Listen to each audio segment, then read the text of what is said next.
Alright, let's continue.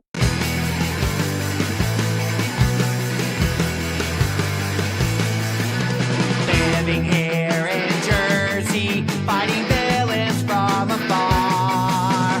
You gotta find first gear in your giant robot car. You dig giant robots, I dig giant robots, we dig giant robots, chicks dig giant robots.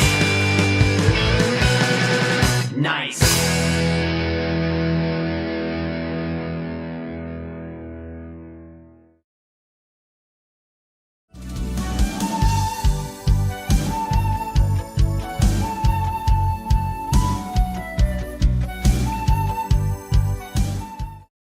Well, you all saw the reviews of a good Super Robot Wars game with V. You experienced the live release of one with 30. Now, let's talk about a Super Robot Wars game that, well, qualifies as bad by the franchise's metrics. Super Robot Wars X of the games that has been translated really isn't anyone's favorite. Oh, it does some good things in it. I vastly prefer what they did for post-series Code Geass here than what was done in the awful movie timeline for the series, as little as that content has spotlight in this. But overall, the game is stuck between a state of being meh and frustrating. Some of that comes from the series involved, or lack thereof. The series count for this one is notoriously lower than other games in the same era, with much of the rest originating from the story they are all thrown into, being one that doesn't allow one to make much use of their original stories or their proper amalgamation, or extensions to their stories made possible by their post-story extensions like V made masterful work of, on top of a myriad of issues with characterization. Now, that isn't to say it was impossible to properly mesh these properties up, but the ones they gave the most focus to in the story for the game did allow for proper utilization of them, despite there being a number of popular series in here. I mentioned Code Geass, but Gurren Lagann and Gundam Wing are also here, and all three are really liked in the Western markets, which was the entire point of this release. Remember, this was the third consecutive Super Robot Wars game, after V and OG The Moon Dwellers, that they gave an English translation for after their production team deliberately began to appeal to the international market as a new income source. This also disregarding the GBA and DS releases that in the 2000s that also got out here. So you can't even say this isn't meant for those outside of Japan, as they deliberately were trying to cultivate that market now with this release. But despite V and T doing well with that, X did not. It holds the record for the worst-selling Super Robot Wars game in the entire history of the franchise by a wide margin, even with international sales factored into Japanese domestic ones. Why X is considered a black sheep is what we're looking to examine in this year's review, as when it comes to Super Robot Wars games, there isn't always a straight answer to why some of these are considered bad. Sometimes it's because they incoherently amalgamated the series together in the storyline. Sometimes it's because the production team got stuck including something they didn't want to, and that single series holds down the rest. Or alternatively, they did want to include it, but the higher-ups wanted to do something that made said inclusion harmful to the overall product. Sometimes the running original plotline is such a slog that the SRW original characters become the worst parts of the game. And sometimes the writers of the games completely forget to fix properly disliked elements of the stories they're including, when half the fun of a given mecha series or movie's inclusion in these games is to deliberately allow for a fix-it-fix scenario to be done in ones that have detracting elements, or address the problems of such differently with the new cast at hand. And sometimes the series included are exclusively set after the end of their stories, which may not be bad in and of itself, but becomes bad if there is no new story specifically told with those characters to warrant their inclusion in the first place. So all they do is clog space in the roster without anything to do, nor any purpose in being there at all. Or you can be Super Robot Wars 30 and have all of these problems happen at the same time, and in fact ends up repeating nearly every sin of the much maligned Super Robot Wars Operation Extend, which some, not myself, say is the worst game in the franchise. I haven't played it, so I can't tell for myself. Seriously, I ended up disliking 30 the most of the English translated ones, due to all the outright obvious mistakes it makes, and how overcrowded it is with so many series that deserve spotlight, which don't get it, as their inclusion is resultantly made meaningless. I can't objectively say 30 is the worst of them all due to how few of the games in the franchise have gotten translation, and thus I don't have personal experience with them to make that judgment, but it did manage to consistently echo everything negative anyone online has ever brought up about the SRW games. For despite what characters it includes, 30 makes it so each story segment recreated from a given series entirely forgets that characters from other series are a part of it, and does jack all to fix any of their collective problems. Worse, it completely mangled its setting amalgamation in several respects, such as setting the events of the Laplace Box Revelation part of the story of Unicorn Gundam and narrative after the events of Code Geass, where Lelouch removed from power everyone that previously ran the world, so those who would have benefited from keeping Laplace Box's secret in this setting were already out of power, meaning the entire point of that storyline becomes entirely invalidated.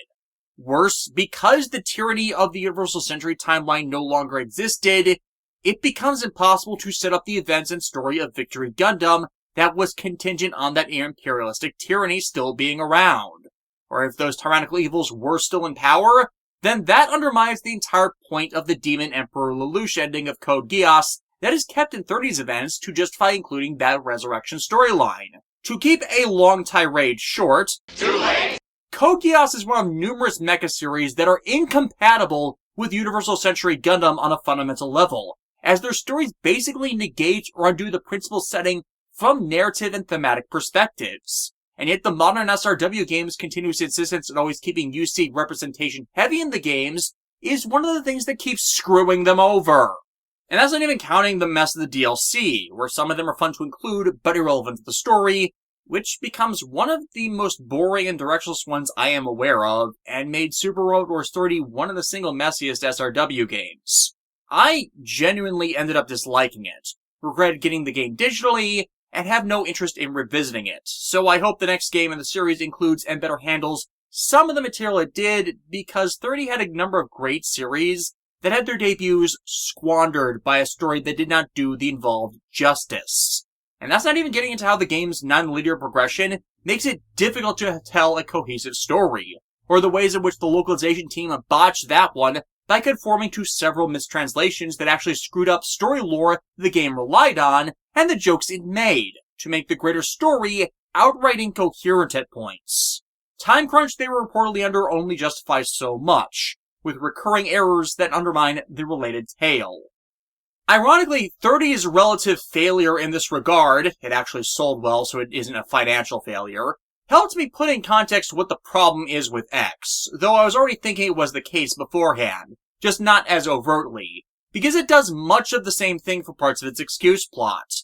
For you see, Super Robot Wars X is an Isekai'd story, with the involved characters taken from their series or amalgam universes and transplanted on a complete fantasy world where the story takes place entirely dissociated from the grand majority of what their own individual settings made available to them. Now, to be fair,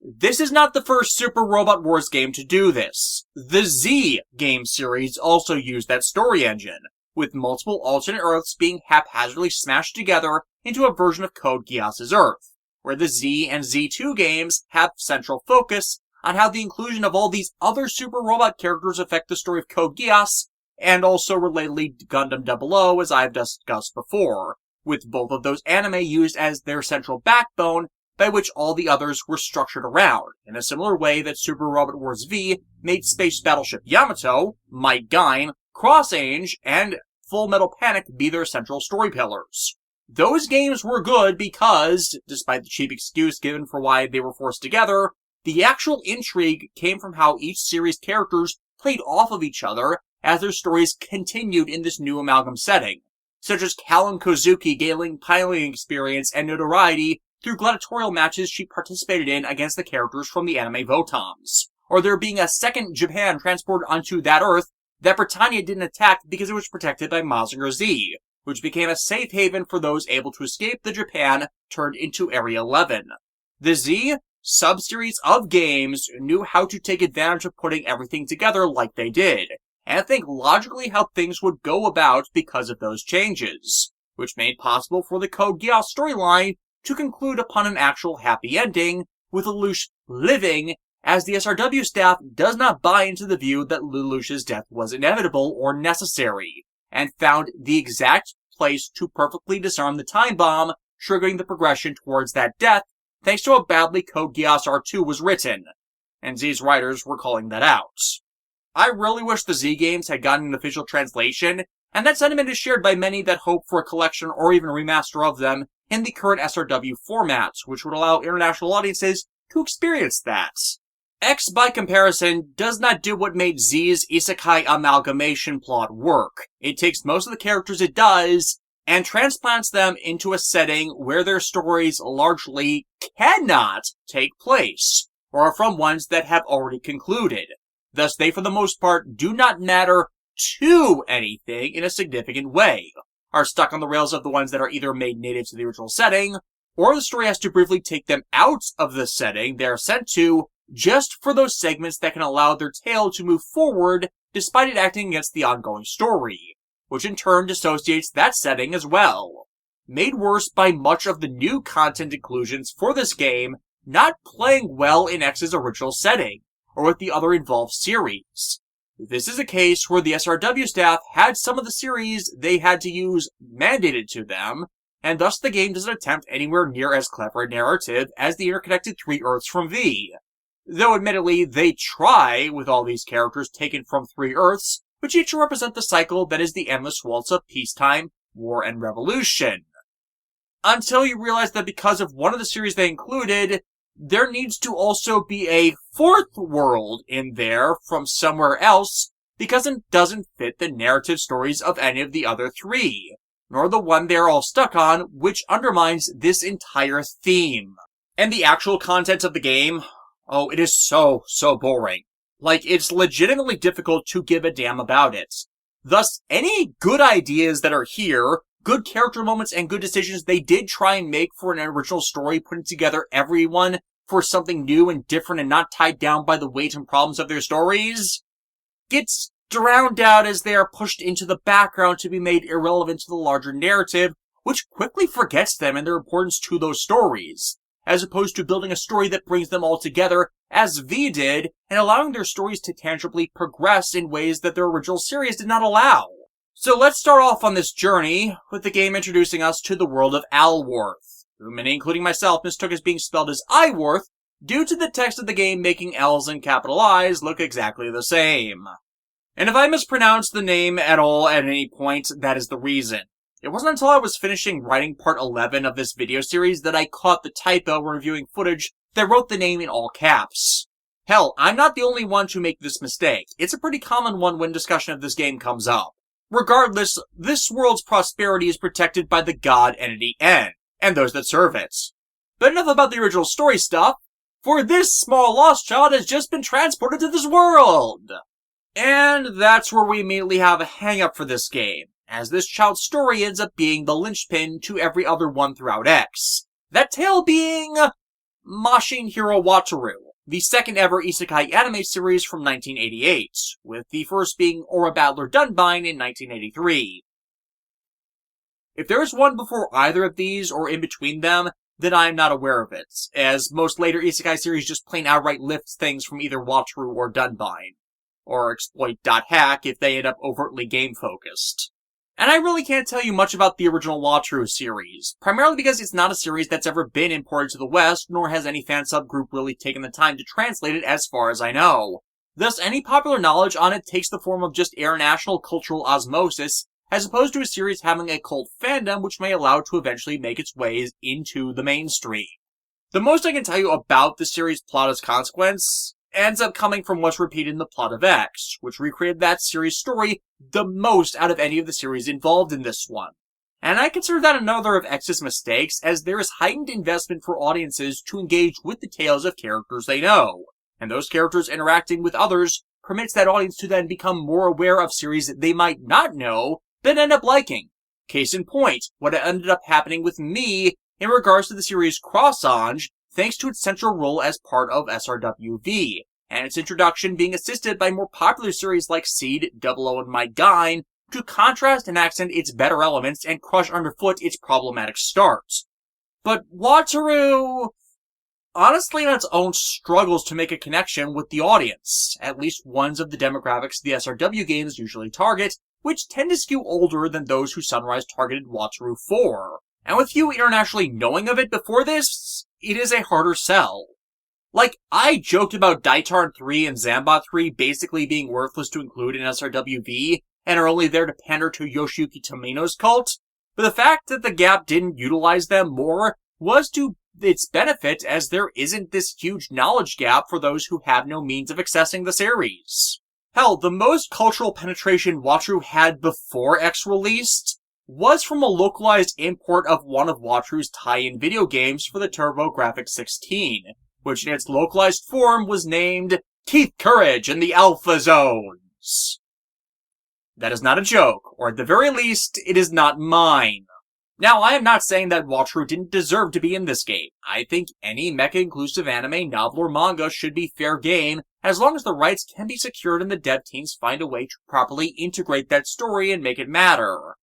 But there are stories that are not good at headlining an SRW game, as it makes it more difficult to integrate other series tales. And Wataru is one of those. And it's actually more irksome in retrospect after Super Robot Wars 30, where they basically had over a dozen series debut in that game, and all of those could have easily headlined the main thrust of an SRW storyline, yet none of them were, as 30 kept focus on them disassociated from everything else.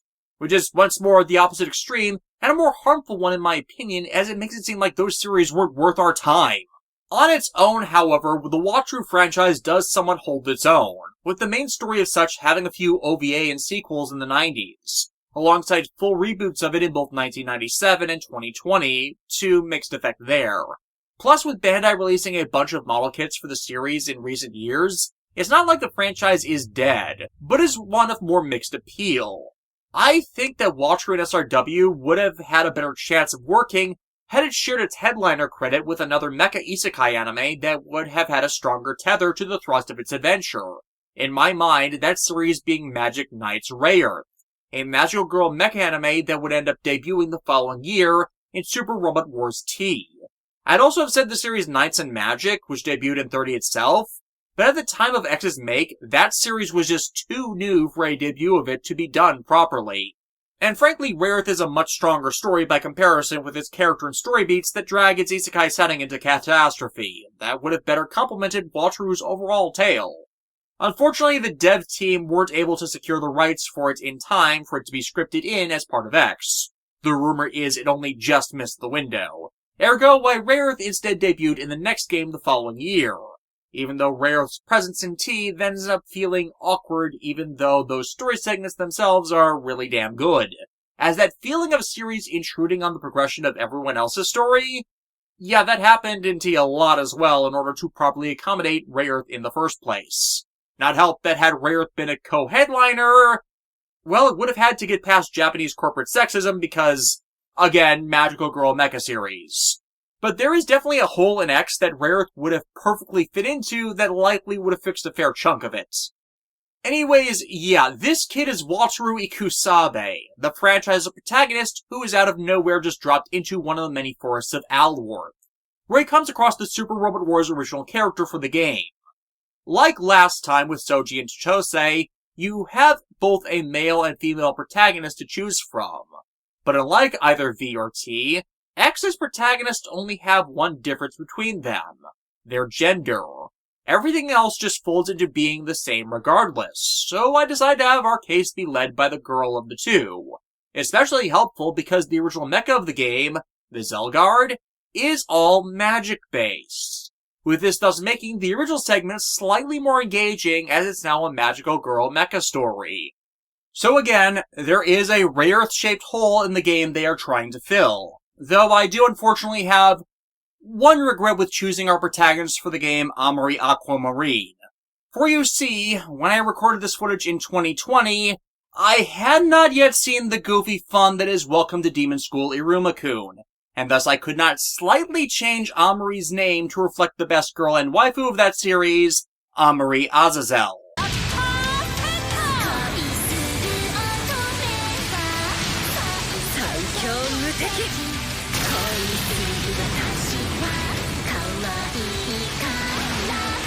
よかったら今度2人でどこか行きましょうか。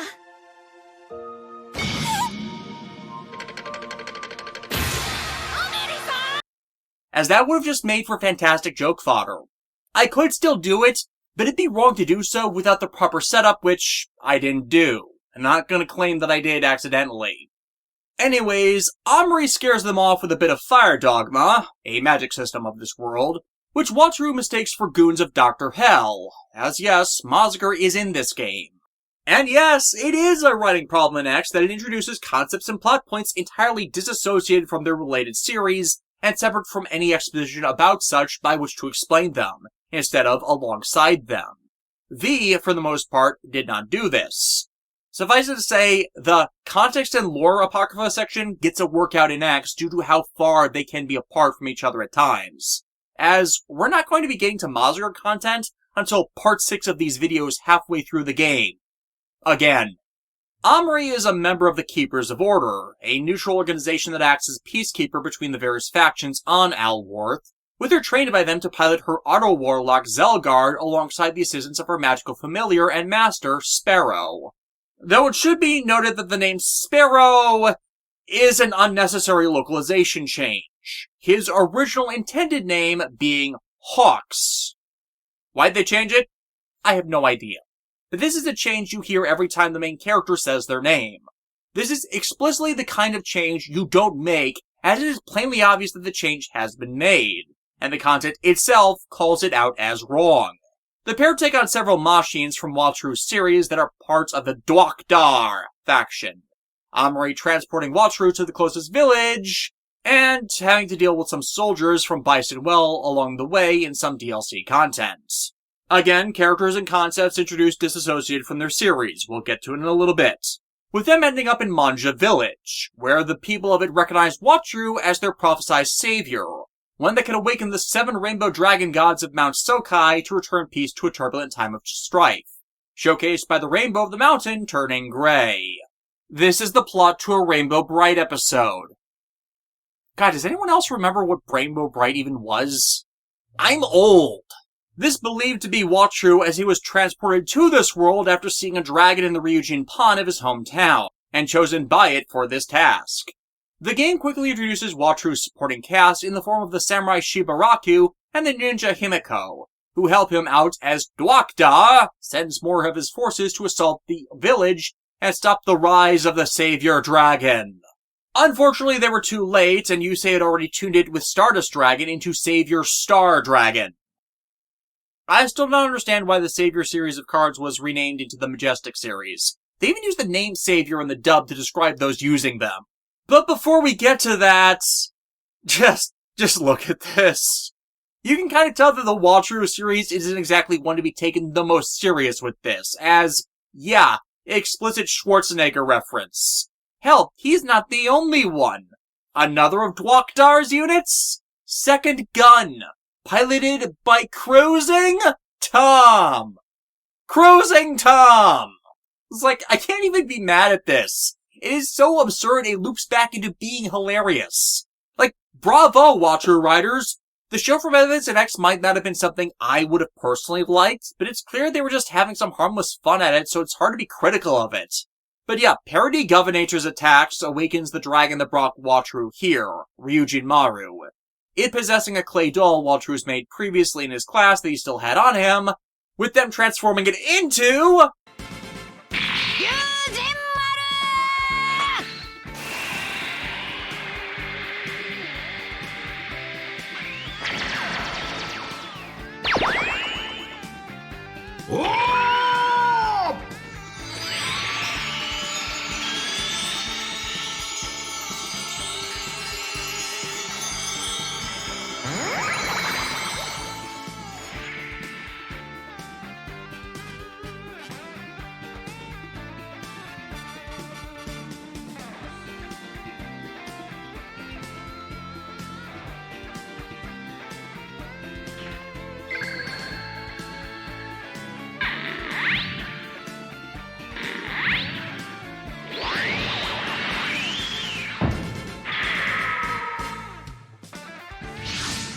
It's not often you see SD mecha like this taken that seriously or given their time to shine. The next best example I'd like to give is the Valkylanders from Build Divers Re-Rise. 今だWataru! よーし覚悟しろ必殺登竜拳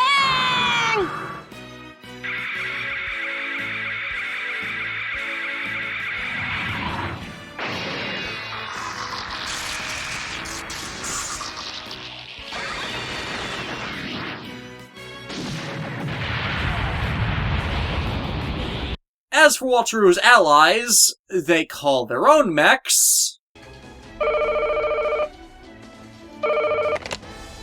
あ、センちゃんこちらシバちゃんだけど今もんじゃ村だけど来てくれるかなそう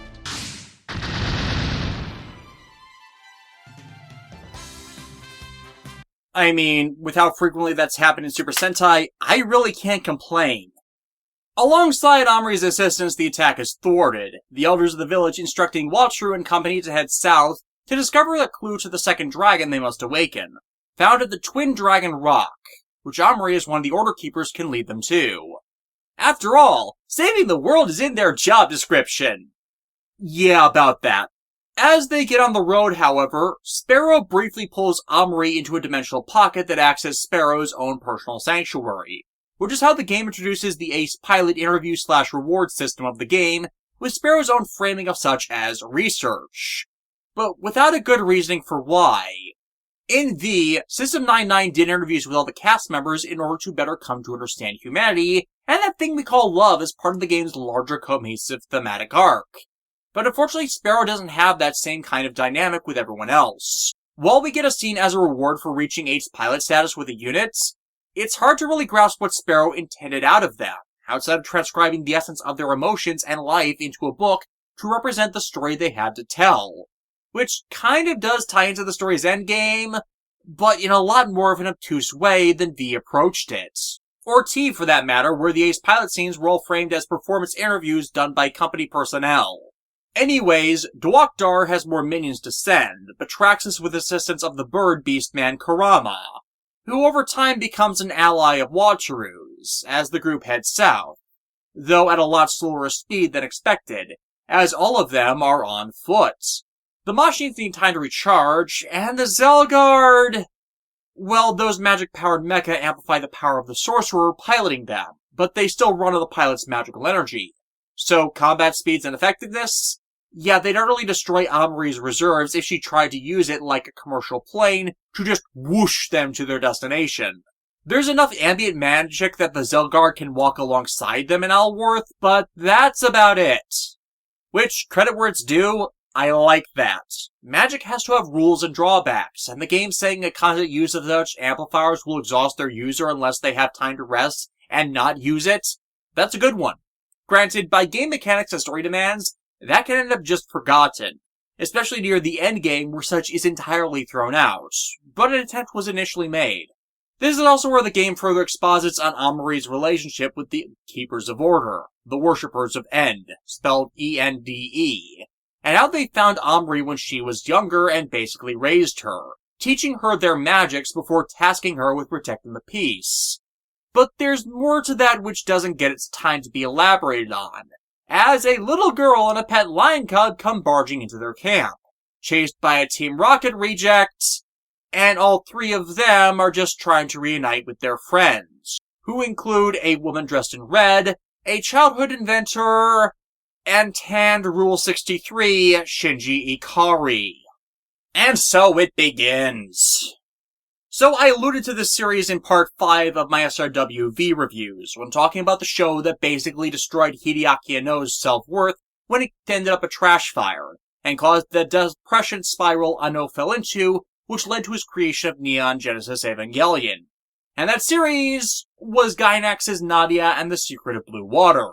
That anime started off as the brainchild of Hayao Miyazaki in the 1970s, who wanted to make a full anime series based around a loose interpretation of the novels of science fiction pioneer Jules Verne, in specific 20,000 Leagues Under the Sea and other tales based around Captain Nemo. Miyazaki's pitch for the series was two children being chased around the world by a secret cabal who end up in the care of Captain Nemo and sheltered on his ship, the Nautilus. Miyazaki's original pitch was never produced, but the rights to it were retained by Toho, which is where Gainax entered the picture as they eventually collaborated with Toho to try and make it work. Gainax at this point had only produced 3 other projects: Royal Space Force The Wings of Animize, the 1988 Appleseed OVA, which actually you have to find because I like the Appleseed series, and I have not actually picked up any of their physical releases at any point, and the absolutely amazing Gunbuster. Speaking of, pick up the Discotheque release of this when you can, it is amazing. And as I discussed in 2021, well, Ano was mentored by Miyazaki early in his career, so of course he would jump at the chance to rescue one of his mentor's passion projects, which then led to Ano to bring Miyazaki on board production of the series as a creative consultant, who over time just straight up took over the show, even when he wasn't credited on it. This has made a lot of people very angry and been widely regarded as a bad move. And the early part of the series is actually fairly decent, primarily because of Ano's influence, up until episode 23 at least, with the series revolving around young French inventor Jean in 1889 encountering naturalist circus performer and animal tamer Nadia, who is being hunted by various factions for the titular blue water gemstone that is the only thing she has of the family she barely remembers, having completely lost them in the past and drifted ever since. Feeling a kinship with her, Jean decides to assist Nadia in returning to her homeland, which she believes to be somewhere in northern Africa, despite her frequently voicing a mix of awe and disdain for Jean's various inventions and innovative means of problem solving. The first faction after them, the Grandest Bandits, end up becoming their allies as they come under attack by the forces of Neo-Atlantis, led by a man calling himself Gargoyle, who seeks to use the blue water as a power source of a doomsday machine, which is where Captain Nemo comes in. Nemo in this story is the true king of the civilization that in ancient times was Atlantis, Gargoyle being nothing but a usurper to the title, but also the one that destroyed Atlantis' successor civilization 13 years before the series starts. For as opposed to the myths about the country, Atlantis' people in ancient times had decided to hide themselves from the world so as to not negatively influence its development after their own hubris had done damage in ancient times and destroyed their original capital, their survivors from the original destruction forming another city-state that stayed under the radar, thus leading to the myths of the original nation, at least until Gargoyle started up his nonsense.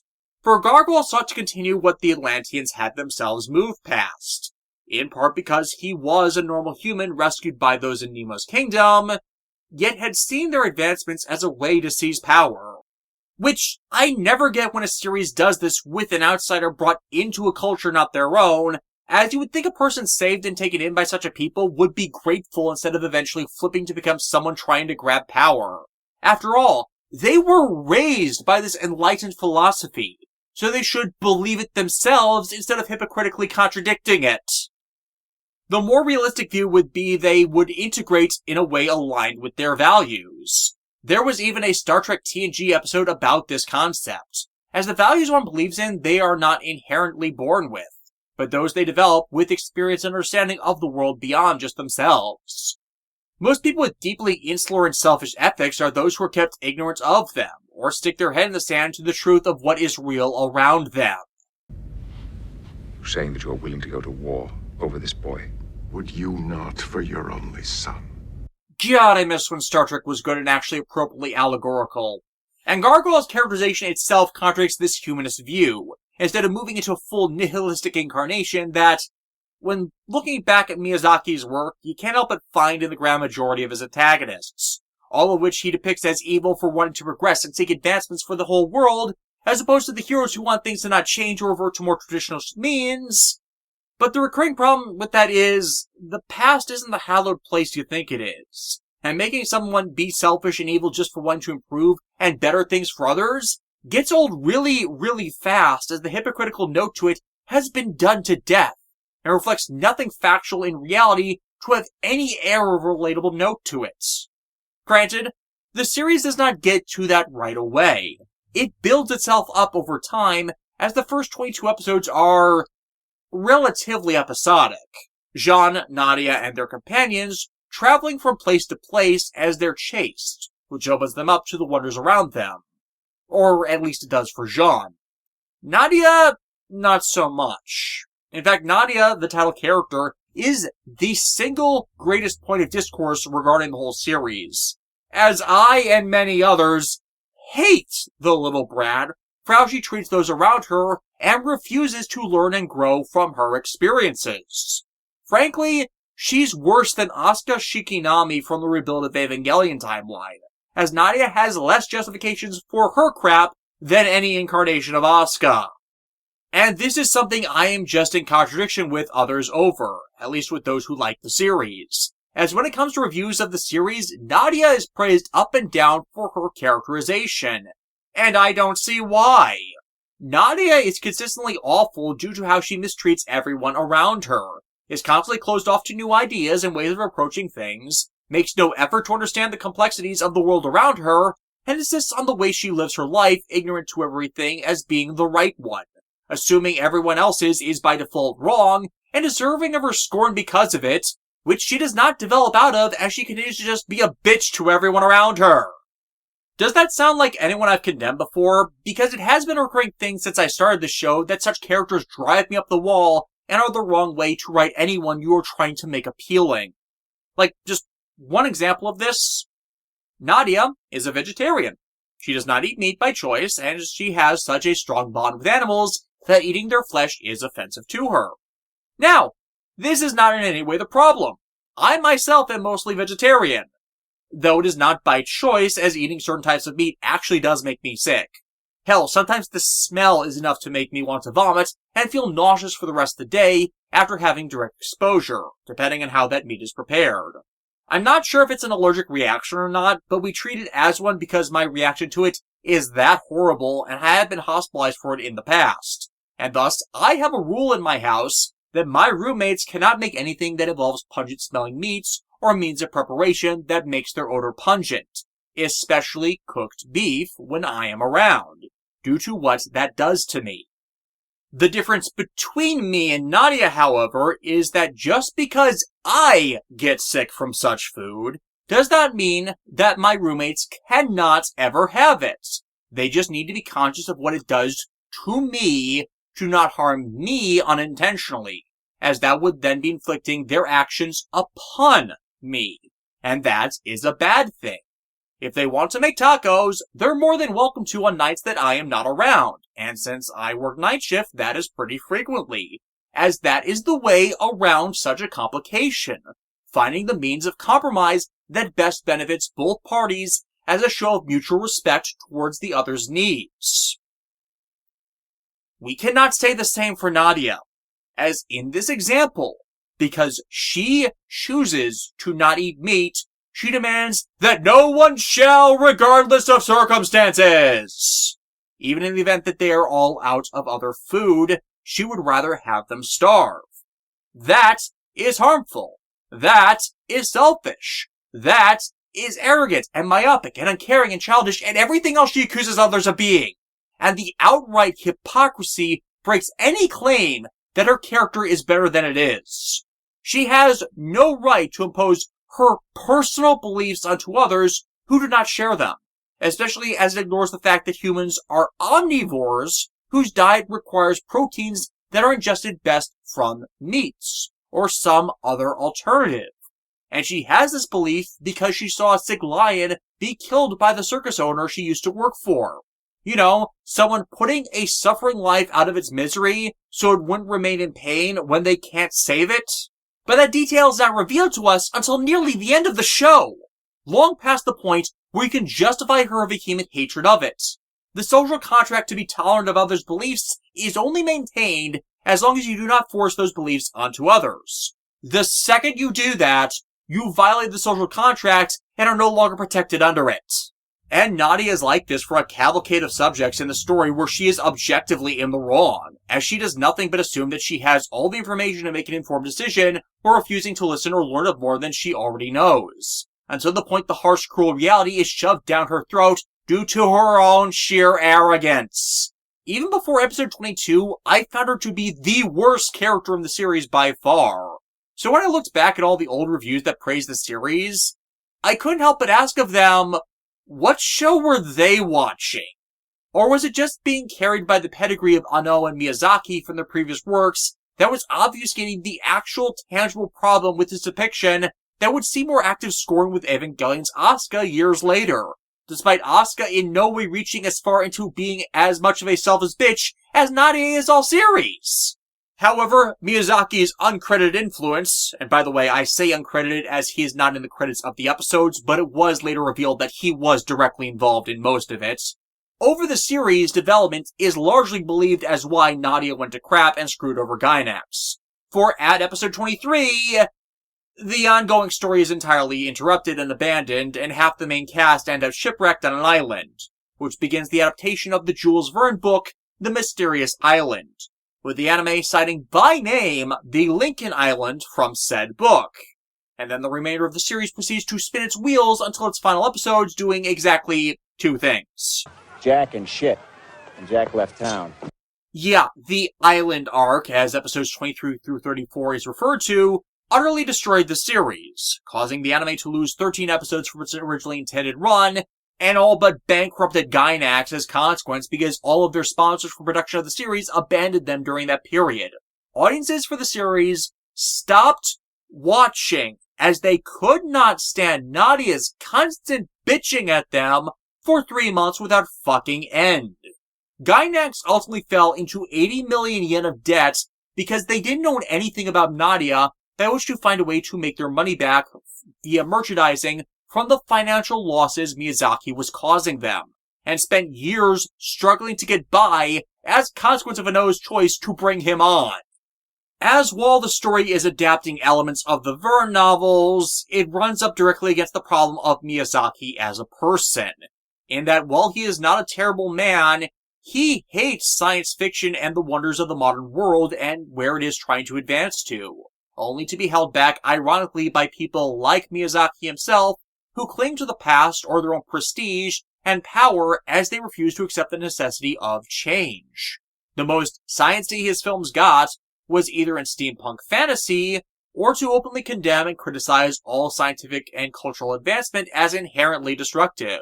Despite everything he cites about progress, being destructive is not in fact progress at all, but usually toxic capitalism strangling true efforts at progress, as Miyazaki believes the two to be one and the same. Which is a problem when you deal with Jules Verne, as Verne's work was science-based speculative fiction in his era that looked towards the possibilities of a progressive, better future. Verne's work being one of the central foundations by which the entire science fiction genre was built. Capsules settle off with rockets, devices that create giant explosions so powerful that they break the pull of the Earth's gravity and send the projectile through outer space. I read that book too. You're quoting Jules Verne from The Earth to the Moon.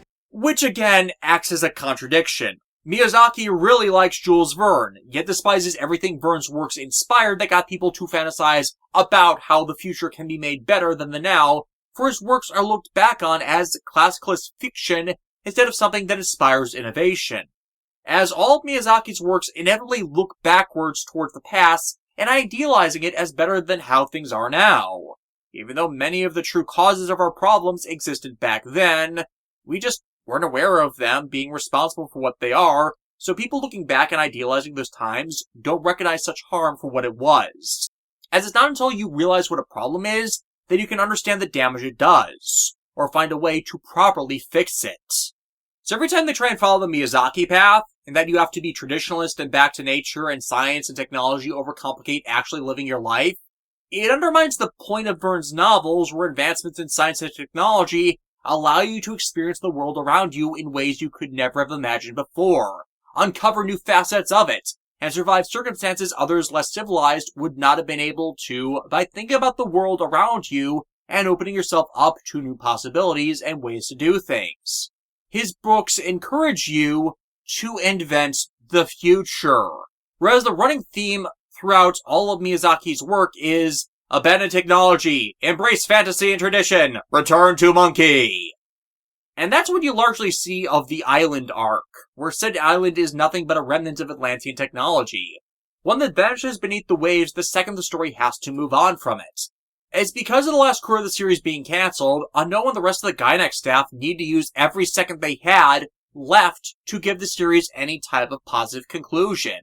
But the consensus about the entire series is you have to skip everything from the island arc, an entire third of the series, to leave with any positive opinion of it. Watching the island arc really does make you hate it all. So to sum up, Ano almost destroyed the careers and livelihoods of himself, his friends and co-workers, and the reputation of those he respected, all because he was helping his mentor make the series Miyazaki always wanted to do, in the way his mentor wanted it, but not in a way that the audience they made it for would enjoy. For as we've discussed before, Ano is not Miyazaki. That is not a bad thing. But every time Ano tries to do his work Miyazaki's way, it ends up going badly for Ano, as Ano's greatest talents and strengths are in diametric opposition to Miyazaki's. For what Ano loves most is the forms of media that Miyazaki most hates. So when the show is at its best, it is embracing the speculative fiction side of Verne's Captain Nemo adventures, and not when it's focused on the cast of Lost. It was only because Ano made Evangelion later that Gainax ever got out of the red this production put them in. And Evangelion was all a consequence of Ano's creative depression that came from Nadia, and taking refuge in a franchise he loved from childhood, which happened to be Ultraman, which Miyazaki notoriously despises due to them being science fiction superhero aliens, and then Ano looking at Ultraman and deciding to put a dark spin on it. And ironically, Evangelion was originally intended to be an in-canon direct sequel to Nadia. But because Toho owned the rights to Nadia and not Gainax, they had to entirely rewrite their plans for that series to exclude any overt mention to it, leading to why Evangelion leans so heavily on meaningless Christian symbology for an Ultra series influenced show. They were all placeholders for something entirely different. The only other thing I'll comment on with Nadia is the stupid Atlantis allegation. The Disney film Atlantis the Lost Empire is also based on the works of Jules Verne, and features the discovery of the lost city of Atlantis, which has ancient Atlantean technology be dangerous to the people, alongside magic crystals that can power ancient artifacts. And despite the producers of the film claiming they hadn't even heard of Nadia at the time, there's nonetheless been accusations of plagiarism towards it, and Disney only got away with it because, well, Disney. Yeah, I don't buy it and never have. While Nadia did have early 90s distribution on VHS in North America via Streamline Entertainment, which was the first dedicated anime import company, which wasn't just repurposing the footage to make a different show, well, Streamline was a mail-order service with ridiculously expensive tapes of the anime they licensed. And I'm talking more expensive than Aniplex Blu-rays are now, as each tape from them could go for over $100, but only have a couple episodes on each of them. And despite partnering with the company Orion Pictures in 1996 to try retail distribution of their licensed IPs at a lower, sustainable price point, it was too late and didn't work. Streamline went out of business in 1999, and Nadia was among their first series to go out of print in both mail order and retail runs years before this, as no one bought them. ADV then redubbed and distributed the series again in 2001, and their DVDs didn't even begin to hit stores until half a year after Disney's Atlantis film went to theaters. But it was with ADV's release of the series that anyone first really paid attention to it, as that was after the anime boom more centrally put spotlight on the medium, and after Evangelion had become a huge hit for ADV, which gave Gainax's productions major spotlight in the West when ADV grabbed more of them.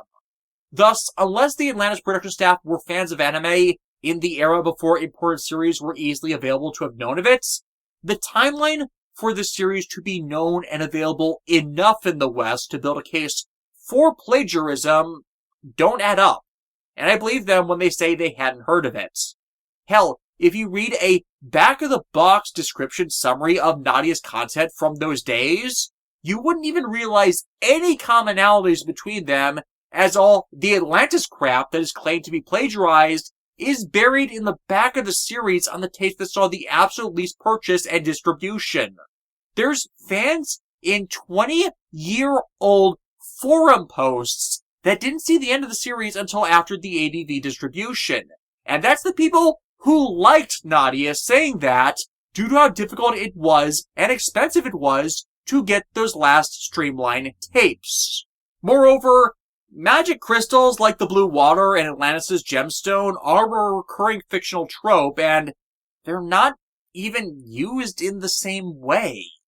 The blue water is advanced technology that just looks like a gemstone, while the crystals in Atlantis are external wireless mana batteries drawing their power from an external mystical source that is a plot point in the film. And those crystals aren't even the major thrust of it, but a last-minute Chekhov's gun as opposed to the blue water being a plot-critical story device. Most of the accusations of plagiarism are based around superficial details at best and are too divergent in use to count. Thus, there is not, nor ever would have been, a credible case had a lawsuit ever been filed. Hell, they're not the only ones to have power crystals as a story idea, completely independent of others revolving around Atlantis, as that's been a recurring thing from myths around Atlantis as well that are associated with Jules Verne, such appearing as part of Stargate Atlantis, for example, with their crystal-like zero-point modules that power the city. Now, here's the problem with including the Nadia story at all, especially in the way they did so here in X. They only use the last 5 episodes as what is utilized in the entire story. So once again, the story of X is made more and more reliant on its original and Wataru story used to carry the weight of the tale for what is new in X, which neither have the strength to do thanks to how little is being used. And worse, this is another bit where Isekai'd that cast makes it so less of the story can be told or works, unless you also transplant everything relating to Atlantis To Al Warth as well, which the game actually does. But that brings in the problem of Nadia being a sci-fi series dressed up in turn-of-the-century steampunk garb, and they're not really compatible in the way the story wants them to be. And Nadia's only here because Grandis has a robot buggy, Nemo's Neo-Nautilus is badass, and Gargoyle has control of literal space saucers as the Atlanteans in Nadia are revealed to actually be aliens after Ano took the show back from Miyazaki in an attempt at a last-minute plot reveal to recontextualize and save the show. That just didn't work. That's it, and that really isn't enough. The only other reason is because Gainax is one of the studios that does, or rather, did see spotlight regularly in SRW with their IPs. However, with the controversy that happened around Gainax's CEO, which I'm not getting into here, it's doubtful the company's IPs will see much spotlight going forward. Hell, Gurren Lagann isn't owned by Gainax anymore. Its creator Kazuki Nakashima got that series' IP rights in their entirety and took it over to Studio Trigger. The bright side of all this is the cast's involvement in X replaces the Mystery Island arc in its entirety, but the downside is the various character problems remain, such as Nadia explicitly refusing the evidence of her eyes and ears because it reflects a reality she doesn't want to accept, and it grates on me. The best I can generally say about this is because neither Jean nor Nadia actually pilot any mecha, that their presence can be largely ignored. But that's why it's pointless to include them, as when they are brought up in story cutscenes, their presence drags down everything else. As Super Robot Wars is not a game that allows for characters that aren't attached to mecha themselves in some form to really have significant focus. More is done in their introduction with Kurama to narrate him into the cast, and he's part of the Wataru plot. And all he does here is give Dwokdar's forces an excuse to attack, which Grandis and her minions repel. お笑いならよそでやりな。サンソン、ハンソン、やるよ。合点。ここは射撃の天才に任せてください。おりゃ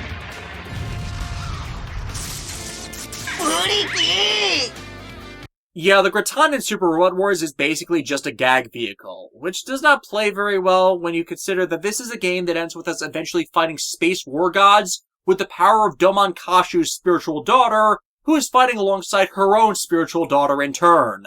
The aforementioned Cruising Tom comes in to be backup, but he's easy. The bigger issue is a group of Neo-Atlantean crab drones being around. which all chase after Nadia. And the game continuing her brat track record of blaming her blue water gem for all her problems instead of, you know, the people who want it for nefarious reasons that she is well aware of at this point. But the battle has built some good camaraderie for most of this small group. Jean and Wataru coming to realize that they're likely not from the same Earth, and certainly not from any common point in time. Which, as I said, this isn't just a two-world problem or an interconnection issue, but an entire snarl of common Earths shoved haphazardly into this that kinda just gets forgotten past a certain point. Fortunately, Wataru's supporters know of a ritual that can return people to their worlds if they're Isekai'd here, as it's happened before. But it takes the rainbow of Sokai being at full glow for it to work, so they've got no choice but to help. But it is concerning so many are starting to be ported in, as their antics could even further destabilize the world. Or it's being done intentionally to bring strife and stagnation can be worse. That or something feeds on chaos and conflict and is hungry. Which actually segues into our next character and series introduction, with this tiny fairy person and the partner she supports, Shozama, from 1983's first anime isekai series, Aura Battler Dunbine. Aura Battler Dunbine is actually really good. Let me just get that out of the way, because Dunbine is claimed as a Yoshiyuki Tomino series. However, there has been doubt raised over whether it's actually a Tomino series in the way people think of them, as while he might have come up with the ideas for it and collaborated with its actual writers, so I do not discredit his involvement in it, there is evidence that he wasn't responsible for its creative direction. Its writers were. And other content that solely Tomino made has showcased that it would have been horrible had it been done his way. So it's not really his show. As I've said before, directors are not writers, and should not dictate story direction to said writers, but at most give them feedback to avoid problems like any peer should, lest they make the product worse. The writer should have final say, and there should be recognition of that. Case in point, while director Akira Amamiya was behind the initial ideas for Trigger's Gridman anime trilogy, writer Keiichi Hasegawa, who was hired to collaborate with him on it, was solely responsible for turning those ideas Amamiya had into an actual workable and good story. Them back and forth in development made it good, but had Amamiya ever attempted to pull rank, it would have messed it up. Amamiya didn't, because he was aware of his limitations when it comes to writing, as he is not a good one by his own admission. Another example I've liked to cite lately showcases the reverse, and that is what happened with Cross-Ange Wando of Angels and Dragons. As discussed before, Cross-Ange's first episodes are the breaking point for many with how deeply hostile they are regarding the protagonist against everyone else. And the series head writer Tatsuo Higuchi intended that bullcrap to be the thrust of the entire show. Ange versus everyone else, with no character development for anyone taking place, as they felt that conflicts made for good drama. However, the series director, Mitsuo Fukada, pulled him aside not long after the first episodes were done, and told him to his face, "No one wants to watch the series the way Higuchi was writing it." And by evidence of the reception to Cross-Ange's first episodes being negative across the board, even by those who like the show, Fukada was 100% right. Higuchi was approaching the series the wrong way. It's after this was explained to Higuchi that we got the Cross-Ange we did. You know, the one with an actual plot that is about more than people bitching at each other that actually made the show be good. This is a positive example of a director stepping in and intervening in order to get a better end product, by encouraging a writer to do it right by his audience, and not by what they think is better when it isn't. And thus, why we more credit Fukada for the good things about Cross-Ange, as they would not have happened had Higuchi not been talked to. Good directors know how to not just make things look good, but can get good results out of bad or problematic writers when they encourage and critique them in the right way. The problem is Higuchi did not really seem to learn from Fukada telling him to knock it off, and still pulls that same needless cast antagonism bullshit in his other work, such as in his adaptation of Kamen Rider Double's manga sequel Futo PI, where the cast would constantly belittle Shotaro Hidari every chance they got. That belligerence is largely absent in the original Futo PI manga, and was used in its originating series to show that the character who was being belligerent didn't know what the fuck they were talking about. And an understanding of that is entirely missing in Futo PI, where what was originally meant as subversion and defiance of stereotypes is instead played straight to an attractive degree.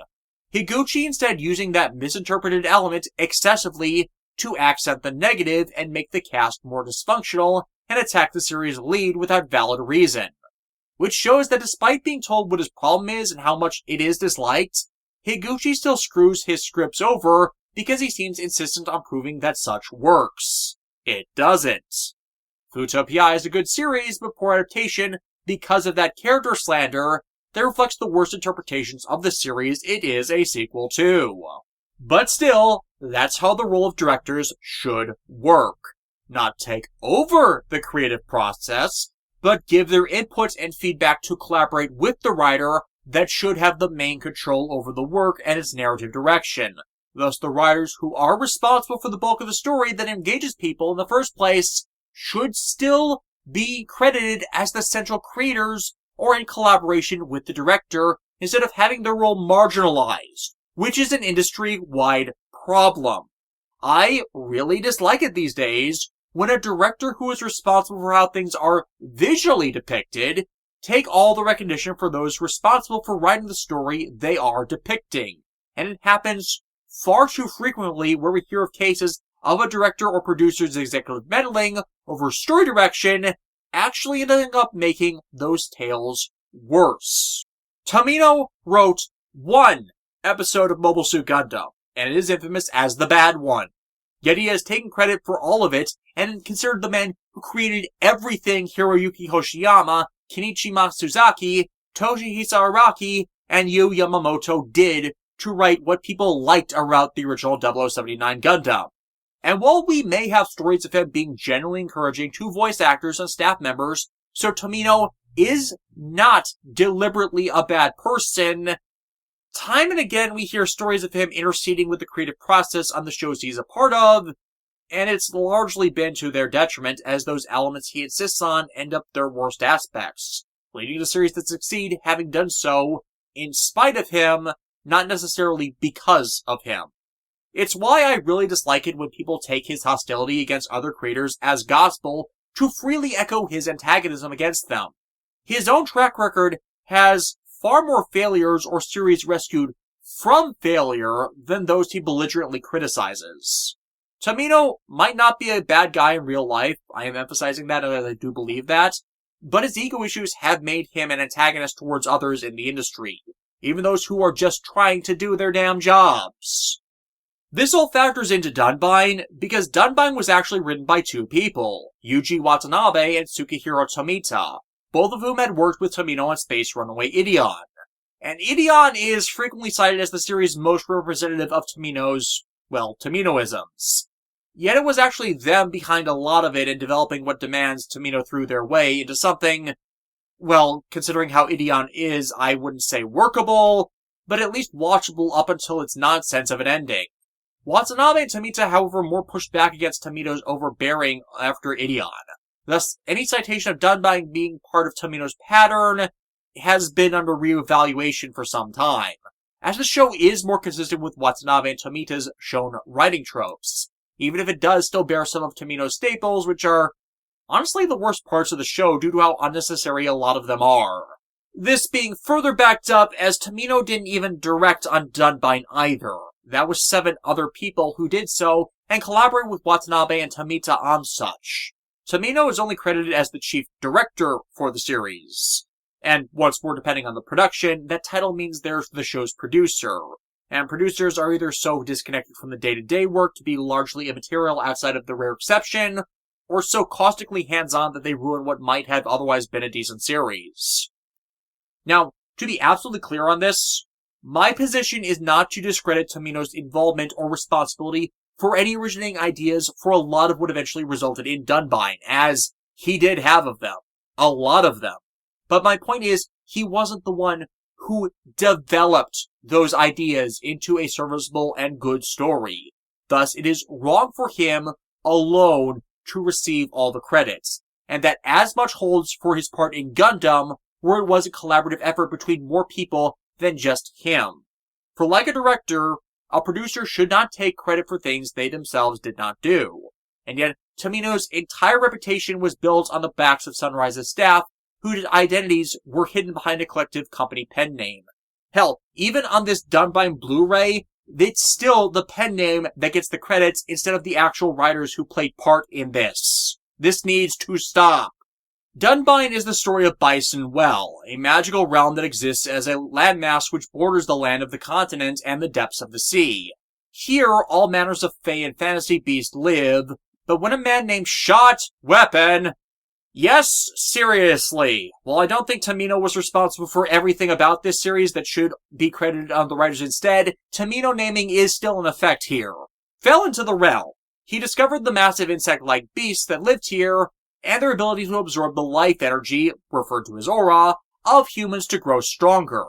He found a way using the science and engineering he knew to craft the carcasses of these beings into massive robots. All with the assistance of the series' primary antagonist, Drake Luft, who wished to conquer Bison Well and the realms beyond through Shot's mergers of science and fantasy. To facilitate this, he harnessed the magics of Bison Well to summon humans of strong spiritual strength who could pilot the Aura Battlers, and deceive them to believe his conquest was righteous. And thus he got his pawns to spark a massive war that broke open the metaphorical gates of hell. Among these summoned in this scheme is the teenager Sho Zama, who is quickly made aware that Drake Luft and Shot Weapon are lying to him. And with the assistance of other freedom fighters and fellow Aura battler Marvel Frozen, yes, seriously, they turn the tide of battle against Drake's forces, but not without casualties. For as the Fae beings of Bison Well are more and more affected by Drake's war and the ever-escalating power of Aura, they are eventually all banished by the Fae to Upper Earth, where the conflict reaches an ever more terrifying stage. But come on! These insectoid robots had to have large amounts of them to even assault a feudal village. What could those toys possibly do in a world that has tanks and planes and heavy guns and missiles?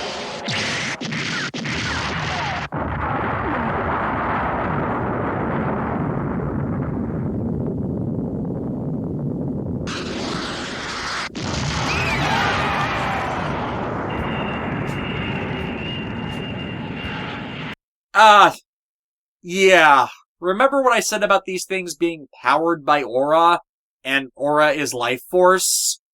Well, Bison Well does not have a lot of people, and aura battlers don't just draw power from the life aura of the pilot, but also the ambient life aura of the surrounding populace, with the pilot then acting as the battery to store that energy.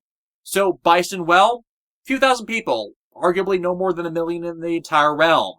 Thus, not a lot of ambient life aura to absorb for those in these weapons. But 1983 Earth, that was 4.7 billion people.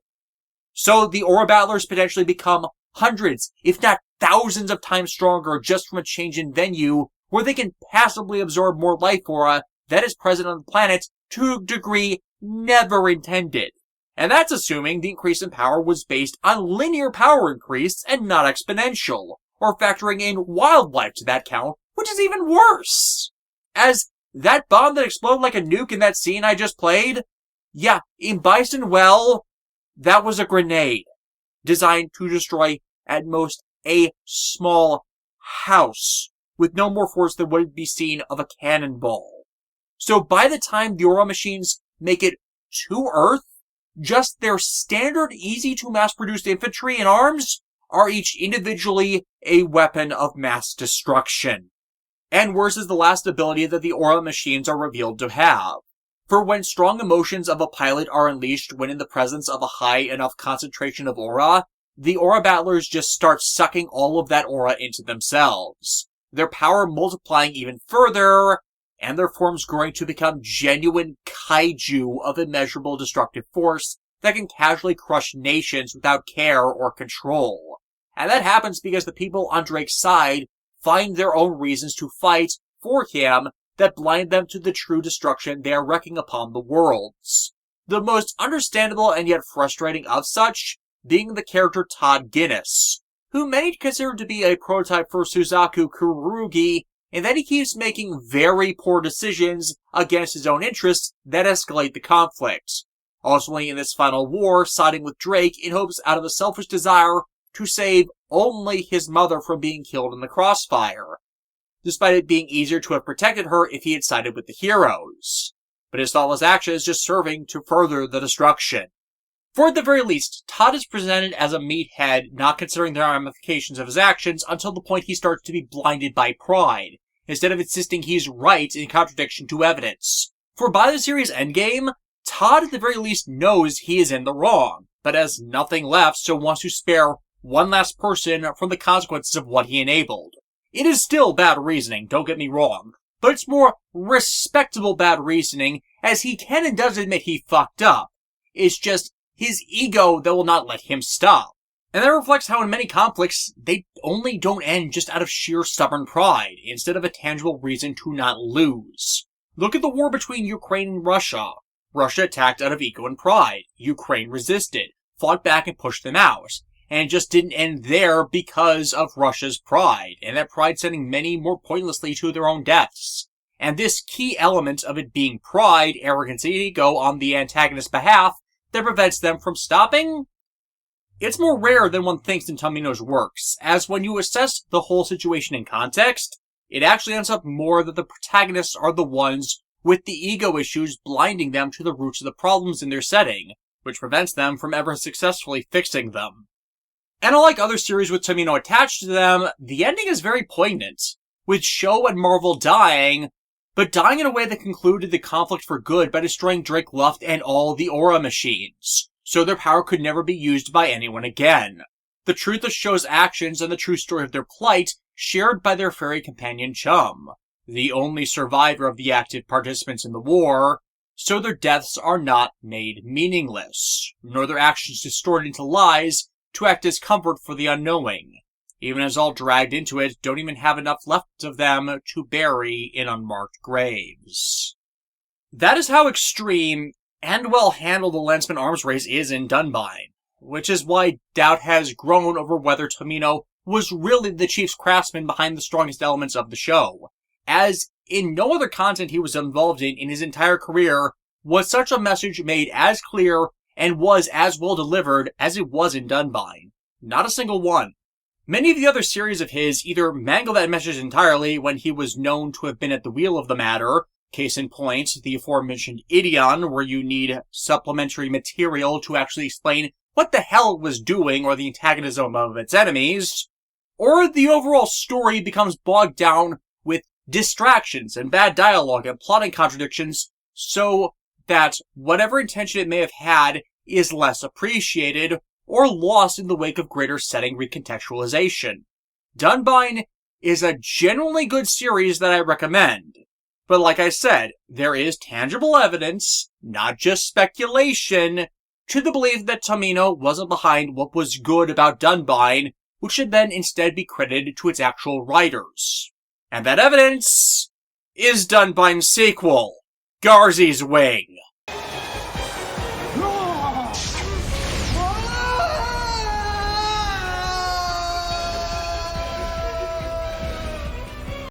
Garzey's Wing, ladies and gentlemen and others, is written, directed, scripted, and storyboarded by Yoshiyuki Tomino, and only Yoshiyuki Tomino. Every creative role for the series was performed by just him, and it is infamous as being one of the worst OVA series ever made, which Tomino partnered with JC Staff to produce in 1996, as at the time, Sunrise and Bandai had stopped working with him due to Tomino's misconduct with Victory Gundam. It is what centrally exposes how it may have been everyone whose identities were hidden behind Sunrise's pseudonym Hajime Yatate that were doing the heavy lifting for Tomino throughout his career, and are more deserving of the reputation he had. As Garzey's Wing has no excuses for how bad it is, nor are the creators involved in any way to mediate or make sense of what Tomino himself put on the table, it reflects solely Tomino's capabilities alone, and it showcases he himself is the problem for many of the series he was on that went sideways. For Garzey's Wing is largely considered incomprehensible, even when you go into it knowing it is a sequel to Dunbine, and is representative of all the things people hated about works Tomino was part of, that contextualized the worst parts of them were likely things Tomino insisted upon. In Garzey's Wing, a man named Chris is transported to Byston Well with the power of the titular Garzey's Wing, which gives him wings of Hermes to fight slave owners. But in essence, this is a worse version of the opening act of Dunbine because Chris is told to do things without him really having anything explained to him or him being told why he should do the things he does. Worse, only Chris's spirit has been sent to Byston Well. His normal body is still simultaneously on Earth and is conscious. But if his literal soul is elsewhere, then how does his normal body still function without what is metaphysically needed to animate it? And that's pretty much how the series goes, with him fighting antagonist and antagonist without any seeming rhyme or reason. And it's not like the series is a complete story either, it ending with Chris still literally divided between two realms, without it explaining anything. And it's not like Tomino was making up the lore out of nothing for this. Again, this is supposed to be a canon sequel. Nor can you claim, if you agree with my original thesis about Dunbine that Tomino likely wasn't behind what it did well, that Tomino didn't know any better. For that brings us to the other sequel to Dunbine that he did, The Wings of Rean, which was an original net anime released in 2005 that is based on 6 light novels Tomino published in the 1980s associated with Dunbine. And once again, it has nothing to do with the original Dunbine, while being considered a self-contradictory story in both novel and anime form. And this is not helped by what Rean is actually about, which is centrally focused on xenophobic, isolationist racism that completely undermines Tomino's purported story theme of war is hell, and hate only breeds more hate. Not only because the only way to counter racist extremism is with fighting back against it, as he can't reason with those who have broken social and societal tolerance contracts, but due to how it just straight outright ignores the history it grounds its story upon, instead placing into those slots straw men who have little tangible reason to act how they do. The story of this series starts with protagonist ASAP Suzuki assisting 2 college friends of his in a terrorist attack on an American military base in Japan because this story hates everyone that is foreign in a way that more exposes racism on the part of the creator than necessarily the creations themselves. Especially knowing as in the original Dunbine, yeah, the Americans in that are the most helpful nation when the conflict gets shoved onto Earth. Whereas when Sho tried to get his parents and Japan's government on his side to explain what was going on and prevent worse atrocities beforehand, his mom disowned him for reasons no one understands, and every Japanese official either treats Sho like a kid playing with forces he doesn't understand, or a dangerous inhuman monster, which can either be viewed as unnecessary forced Tomino drama, or a narrative call-out to the insularity and conformity of Japanese culture, and dislike of anyone in the 80s that stood out as different, even if they were warning them of danger. As one sticking their head in the stand to a threat is an unreconstructed moron. And that all going sideways when forces from Byston Well attack Japan, before the lot of them are dragged back down into the Undertow, and meet a man named Sakomizu, who took over one of Byston Well's nations. Sakomizu is a soldier from World War II, who became the savior of the realm in a previous conflict, before trying to find a way home. By the time he did, he found the modern Tokyo to be an atrocity given form due to him viewing modern Japan as abandoning its stances it held during his time, and decided to wage war for no other reason than, to him, World War II never ended. Which is why he feels no empathy towards those who live in the now, as they are clearly just indoctrinated pawns of the American elite that must be purged to bring back the glory of imperialist Japan! Now that is a vast oversimplification skipping over a bunch of the details, but it is still the gist of what goes on in this one, it bordering along straight-up jingoism, with the titular Wings of Rean being based on the Garzey's wing, but serves as a means of opening the gates between Earth and Byston Well, called the Aura Road. However, this is arguably worse than Garzey's wing, as not only does it repeat everything awful about Garzey's wing, it also reintroduces the Aura machines as well. So it is straight-up Dunbine story done worse in nearly every feasible way. But also apparently the way Tomino would have written it had the original Dunbine's writers not been involved. For Rean is an adaptation of the novels Tomino wrote as a companion to the series in the 1980s, which apparently audiences didn't even like back then. For quite frankly, there's largely no reason for the villain's actions that are viewed in story as spreading and perpetuating hate, but should have been intended to be viewed as Sakomizu being unable to move on and accept failure and change. That is not hate, instead being based on a refusal to believe that he is in the wrong, and that he has done harm as consequence of his xenophobia. Yet Tomino's story does not treat that as factual, as to Tomino, just hate is enough to make someone a villain. Or in other words, it's the problem of a person hypocritically projecting what he's doing onto those he's attacking to put himself in the right and to disregard the suffering he causes. which you would think would be a good thing to present a villain being, but the series doesn't really acknowledge this in that way. Because Tomino is stuck on hate being the root of all evils in his series, when there's more to it than that. And yes, I count Gundam the Origin on that as well. You can have hate for valid reasons if you have suffered injustices, but you just can't be all about hate for the sake of hate, as even the most hateful of monsters in real life do it for a reason. The dividing line between hero and villain on the matter of hate, however, is whether or not you are directing your ire at those truly responsible, or are using that hate as an excuse for your own selfish ambitions and to just do what you want. For if you follow how the series is written, then Sakamizu gaining power in Bison Well makes even less sense, as the elitism of imperialist Japan that is the foundation of this purported hate would not have permitted him to make the allies he does to take over a country due to such xenophobia. And even then, well, imperialist Japan's own actions were themselves not based on hate either. They were based on the belief that they had the right to do and take what they wanted as a matter of divine providence. It was sheer arrogance and pride of imperialist Japan that caused the subsequent war and the suffering of the people that had nothing to do with and no power to change the course of the war, as those in power tried to elevate themselves over their victims.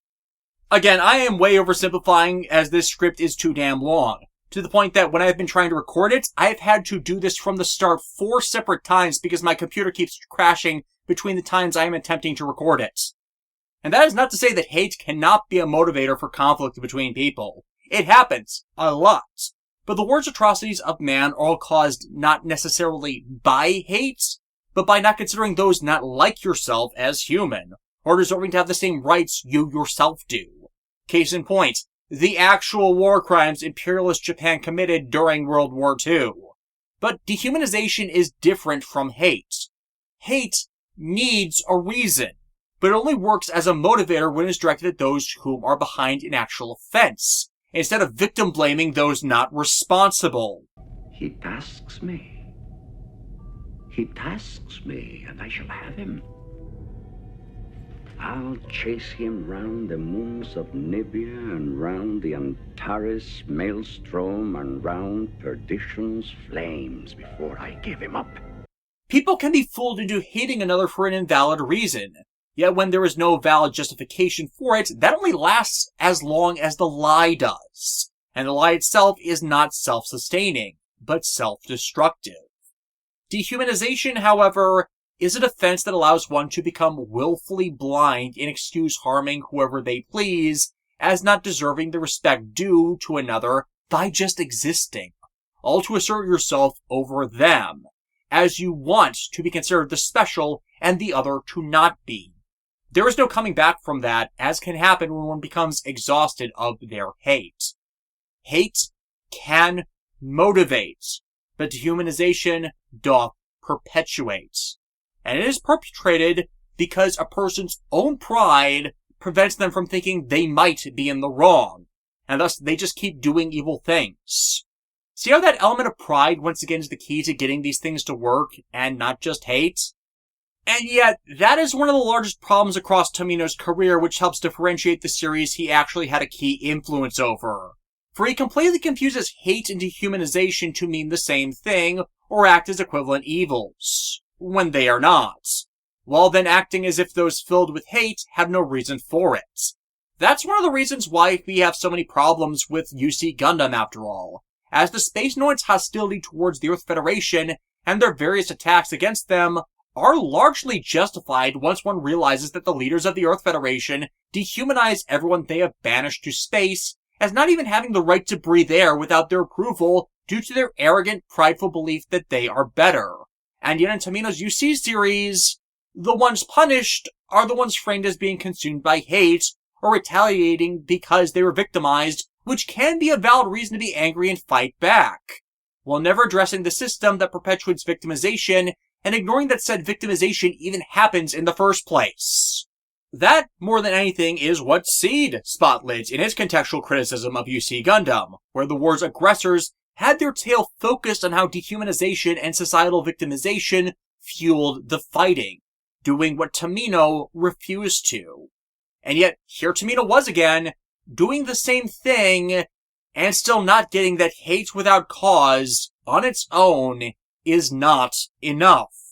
The original Dunbine worked not because of hate, but because of pride, because of that dehumanization by Drake and his allies to prop themselves above those they viewed as trash or getting in their way, because the way his minions justified their actions without ever considering anything but themselves, how they tricked themselves into hating, not because of any cycle, but because they could not accept they were in the wrong, and needed to stop or change sides, and how all that arrogance got them was an early grave.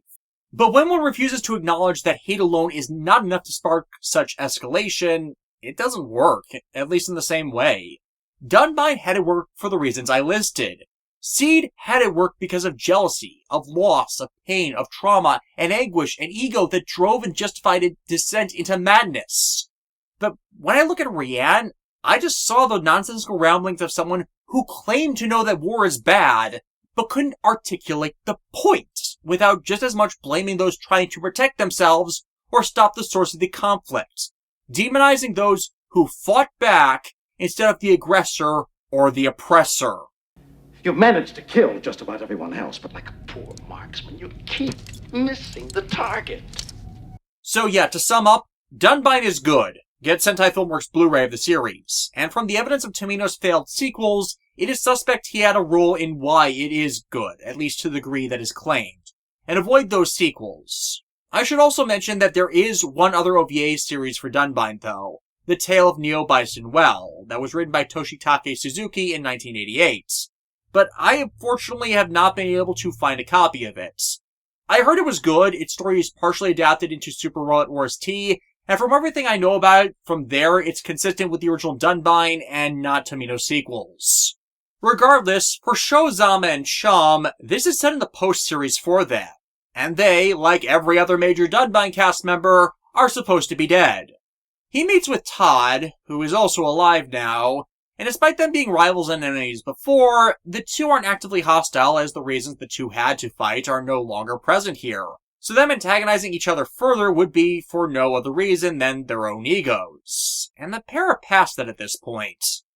Well, that and for Todd in this game, it acts as a bit of a redemption story for him since, well, I compared him to Suzaku earlier, but unlike Kururugi, Todd is actually capable of realizing when he was in the wrong.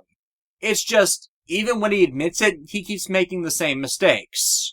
And he shows he wants to be better than he is as the two come under attack by other Aura battlers who have been recruited since being sent here into another's command, claiming they just want to be able to survive here. Todd defending Sho, as Sho does not have either his original Dunbine or his late season upgrade Meg the Billbine. At least initially. Chum finding the village permitted the rest of our group so far to follow her carrying it, so Todd's actions told them off have paid dividends. As the Dunbine is actually a rather impressive mech. Seriously, it is. It is one of the few non-Gundam mechs to get a Master Grade model kit, and it's fairly decent. I actually have it up on my shelves right behind Mike Guine and to the left of King Oger, for those of you who can see up there.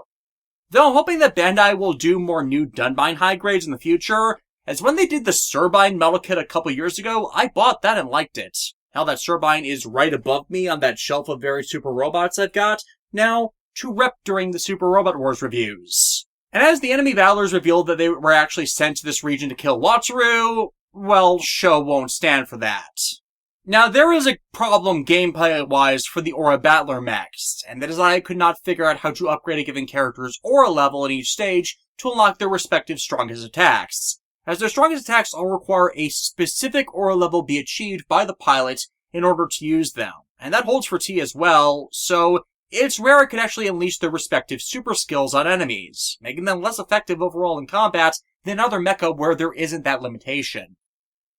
With their defeat, it's revealed that Dwakdar is actually their benefactor, Cruising Tom coming in with a job offer for the new mecha as they prove their strength. And we again see the Suzaku comparison, as Todd suddenly decides to be a toady to the group that was attacking them and trying to kill a little kid. Why? Well, it's because those with power would allow him to have a fresh start in this world with all the easy perks attached if he worked for them. Yeah, Todd's Achilles' heel as a character is he keeps looking for the easy solution. Granted, the game and story reason is it's trying to keep our party down to a small group of dedicated units instead of allowing us to have a wider range of them to freely choose for a fair chunk of the game. But this goes back to X's largest faults in that any time they would have a chance to do more with a character because of their inclusion in an after-the-end story, they forget to do anything with them when they could have.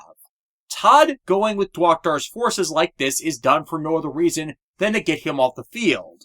And that's harmful to the ultimate intention of the game later on when we can go through the process of recruiting him. For Todd is actually one of the game's secret units. If you have him defeat a unit in this stage and then have Sho battle him in later ones to rebuild their rivalry, Todd will eventually stop being a smeghead and join us properly. But it's entirely unnecessary to make him be a secret unlock for the game. I guess one could reason that the writer decided they just didn't want to give it to him and make the player have him earn his redemption story through the following encounters, and that is more than fair, as such redemption should be earned.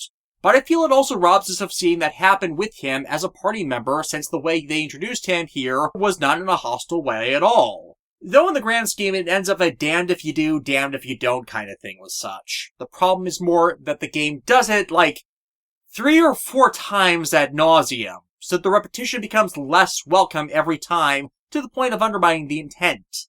Regardless, this confirms for Sparrow and Amari that Dwokdar may be behind all these other worlders being Isekai'd to Al Warth, making it even more essential the group protect Wataru during his journey.